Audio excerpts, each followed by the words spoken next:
Dragon கிங்கோட கோட்டைக்கு வெளியே ஒரு பெரிய பிரம்மாண்டமான கதவு மூடி இருந்துச்சு. உள்ள எப்படி போகன்னு தெரியாம ஹருத்தோ பக்கத்துல இருந்த ஒரு கிணறு கிட்ட சோகமா உட்காந்துக்கிட்டு இருந்தான். அப்போதான் கதவு பொறுமையா திறந்தது. அதுக்குள்ள இருந்து 2 அழகான பொண்ணு கிணத்துல தண்ணி பிடிக்க வந்தாங்க. ஹருத்தோவும் எப்படி உதவி கேட்கன்னு தயக்கத்திலேயே உட்காந்துக்கிட்டு இருந்தான். அதில் ஒரு பொண்ணு ஹருத்தோவை பார்த்துட்டு, யார் நீ, இங்கே என்ன பண்ணுற, நான் இதுக்கு முன்னாடி ஒன்று இங்கே பார்த்ததே இல்லையேன்னு சொல்கிறான். ஹருத்தோவும் நடந்ததெல்லாம் சொல்கிறான். நான் ரொம்ப தூரத்தில் இருந்து டிராகன் கிங்கிட்ட உதவி கேட்டு வந்திருக்கேன்னு. சரி, நீ கவலைப்படாத, எங்கள் அப்பா தான் டிராகன் கிங், கண்டிப்பாக அவர் உனக்கு உதவி பண்ணுவாருன்னு சொல்கிறான் அந்த பொண்ணு.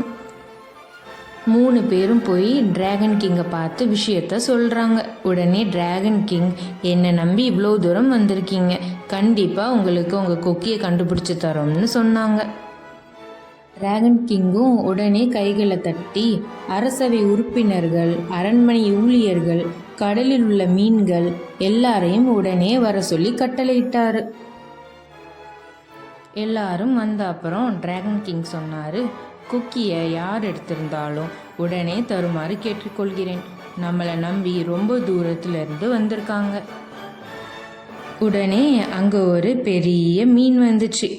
கொக்கி என்கிட்ட தான் இருக்கு ராஜா, ஆனால் நான் அதை எடுக்கலை, உணவு இருக்குன்னு நினச்சி சாப்பிட்டேன், அது கொக்கியோடு இருந்திருக்கு போல, அது என் வாயில் சிக்கிக்கிச்சு ராஜான்னு சோகமாக சொல்லுச்சு.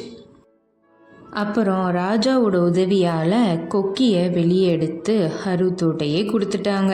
ஹருத்தோவும் இந்த கொக்கி எனக்கு ரொம்ப பொக்கிஷமானதுன்னு ரொம்ப சந்தோஷமாக நன்றி சொல்லிட்டு கிளம்பிட்டான்.